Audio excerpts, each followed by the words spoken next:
देश में वनाधिकार कानून लागू हुए 19 साल हो गए हैं। यह कानून आदिवासी समुदायों को उनके पुश्तैनी जंगल और जमीन पर कानूनी हक देने के लिए बना था, लेकिन राजस्थान में तस्वीर बिल्कुल अलग है।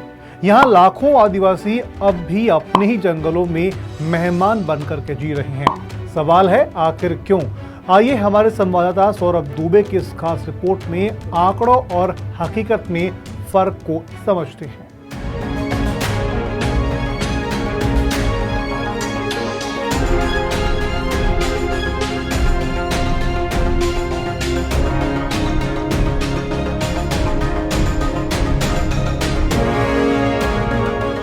राजस्थान में अब तक सिर्फ 51,766 वन अधिकार पट्टे दिए गए हैं।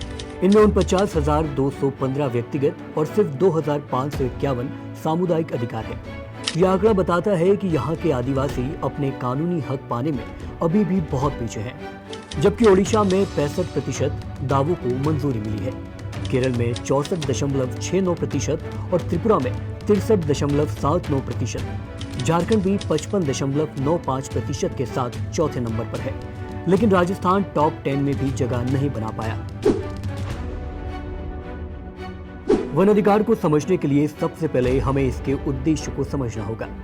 दोस्तों, दरअसल वन अधिकार कानून का मकसद है आदिवासी और अन्य पारंपरिक वनवासी समुदायों को उनकी भूमि पर स्वामित्व दिलाना, आजीविका और खाद्य सुरक्षा सुनिश्चित करना और वनों को संरक्षण को बढ़ावा देना। लेकिन दावे और हकीकत में अभी भी बहुत बड़ा फासला है। आलम यह है कि 2019 में सुप्रीम कोर्ट ने राज्यों को अस्वीकृत दावों की समीक्षा करने का निर्देश भी दिया था, लेकिन नतीजे अभी तक निराशाजनक है।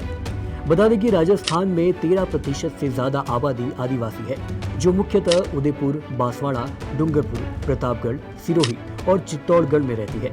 लेकिन अब तक उनके हिस्से में सिर्फ 3.10 लाख एकड़ वन भूमि आई है, जबकि महाराष्ट्र में यह आंकड़ा 38.32 लाख और मध्य प्रदेश में 23.67 लाख एकड़ है। इस क्षेत्र में पढ़ाई में भी हालत ठीक नहीं है।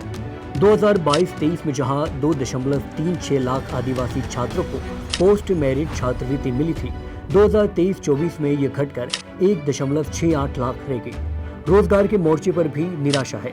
केरल में ट्राइबल पल्स योजना से आदिवासियों को अतिरिक्त काम मिल रहा है, लेकिन राजस्थान में ऐसी कोई योजना नहीं है।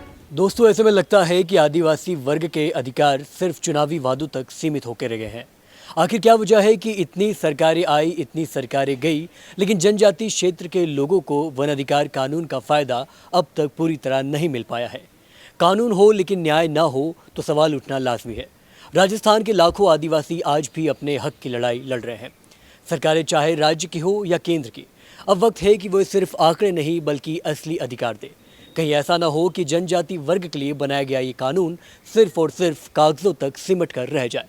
वीडियो जर्नलिस्ट कृष्णा के साथ मैं सौरभ दुबे, नमस्कार।